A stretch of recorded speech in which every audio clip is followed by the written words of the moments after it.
The early months of 2025 were marked by a familiar, yet increasingly dangerous rhythm of escalation between Washington and Tehran. The fragile understandings that had once governed the region seemed to be fraying at an alarming rate. Intelligence agencies in the United States and among its key allies began picking up a steady stream of concerning chatter. Reports filtered into the White House, painting a picture of Iran accelerating its nuclear enrichment activities far beyond any previously declared civilian purpose. This wasn't just posturing.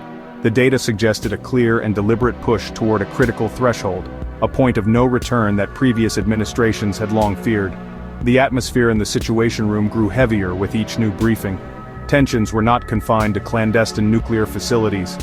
In the Strait of Hormuz, a vital artery for global oil shipments, Iranian Revolutionary Guard Corps naval units engaged in increasingly provocative maneuvers. They harassed commercial vessels and, on at least 2 occasions, came dangerously close to United States Navy warships patrolling the area.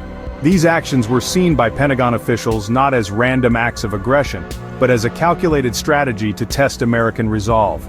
Each incident was a message from Tehran, a dare to see how far President Trump was willing to go.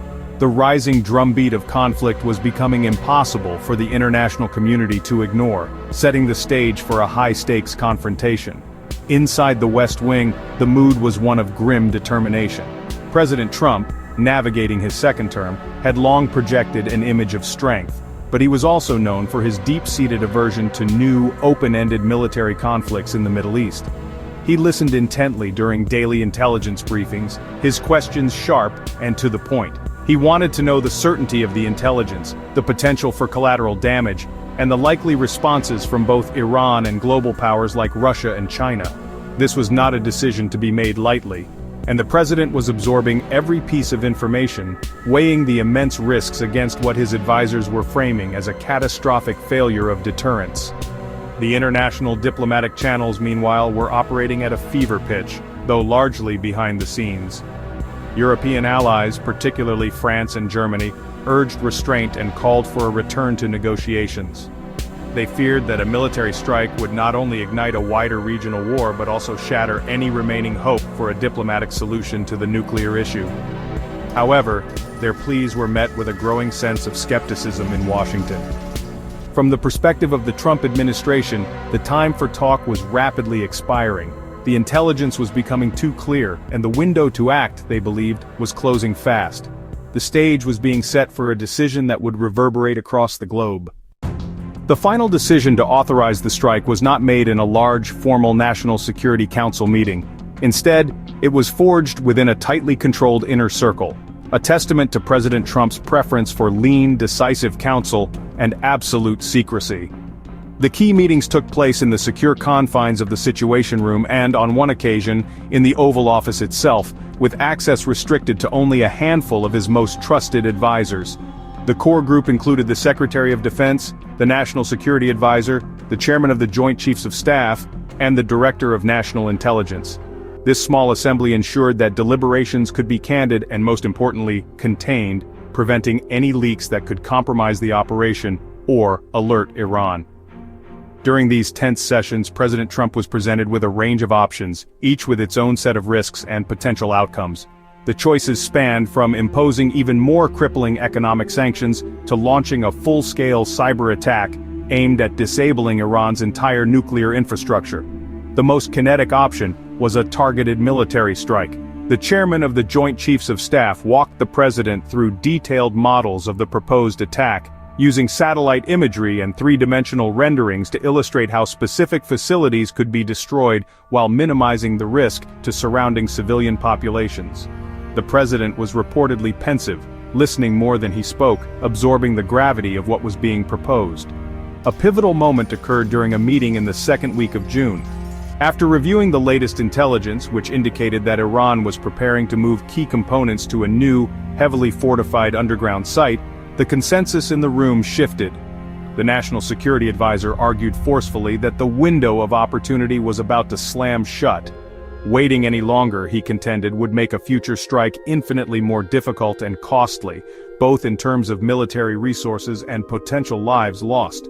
The president, who had initially shown hesitation about direct military action, reportedly looked at his military leaders and asked a simple, direct question: "Can you guarantee this will work?" The assurance he received was a critical turning point. With the decision solidifying, the focus turned to operational security.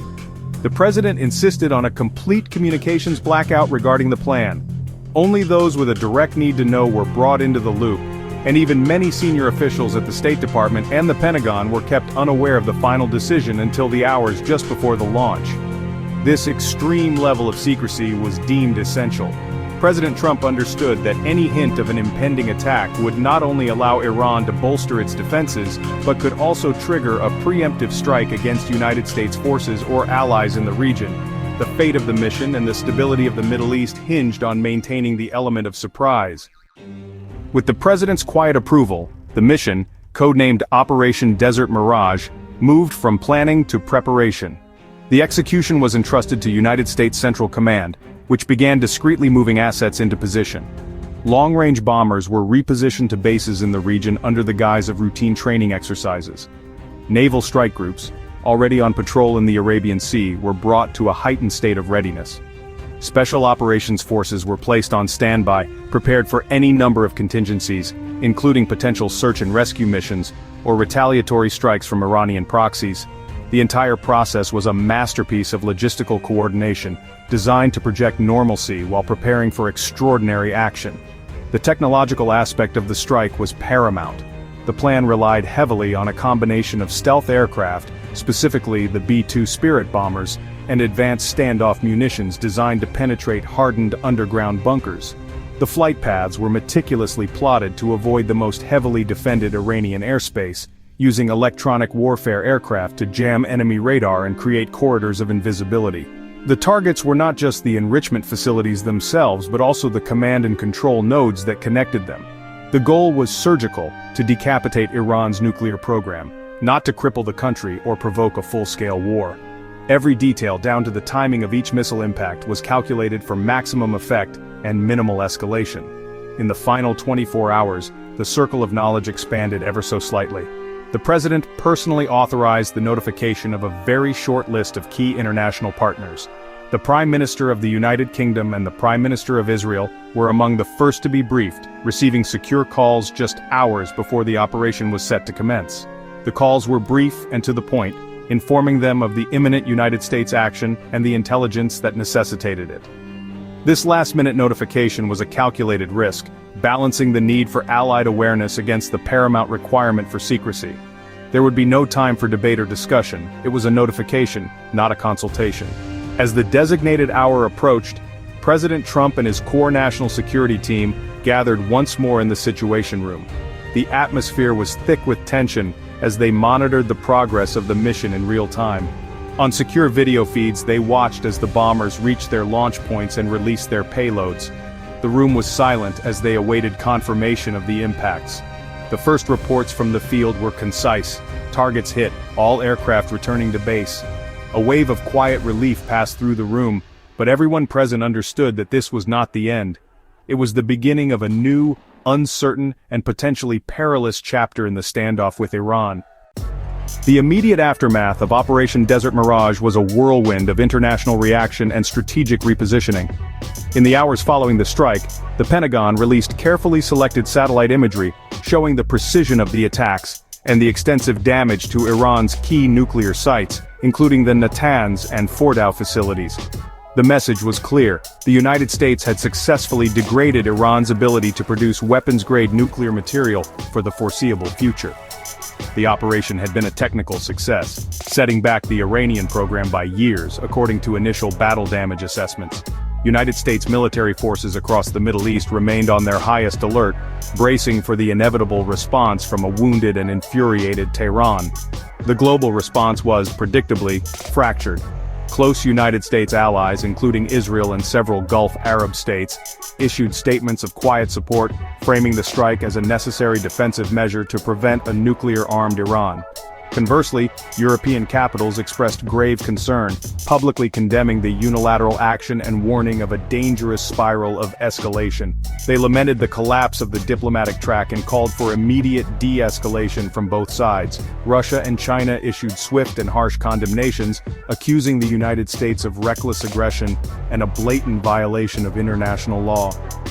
The United Nations Secretary-General called for an emergency session of the Security Council, but the deep divisions among its permanent members rendered it powerless to take any meaningful action. Iran's response was one of fury and defiance. Supreme Leader Ali Khamenei appeared on state television, vowing severe revenge for the criminal American attack. While Tehran condemned the strike as an act of war, its immediate military retaliation was carefully calibrated. Rather than launching a direct, large-scale attack on United States forces that would trigger a devastating counterstrike, Iran appeared to opt for an asymmetric response. Its proxies in Iraq, Syria, and Yemen launched a series of rocket and drone attacks on United States and allied bases in the following days, testing American defenses and signaling that Iran retained the capacity to inflict pain across the region without crossing the threshold into all-out war. This strike has fundamentally reshaped the strategic landscape of the Middle East and defined a core tenet of President Trump's second-term foreign policy. It demonstrated his willingness to use decisive military force when he believes vital United States interests are at stake, even in the face of international opposition and the risk of a wider conflict. The long-term consequences remain uncertain. While the immediate nuclear threat may have been neutralized, the strike has sown the seeds for a protracted period of heightened hostility. The future of United States-Iran relations now hinges on a razor's edge, caught between a fragile deterrence and the ever-present danger of miscalculation that could plunge the region into a war that nobody claims to want.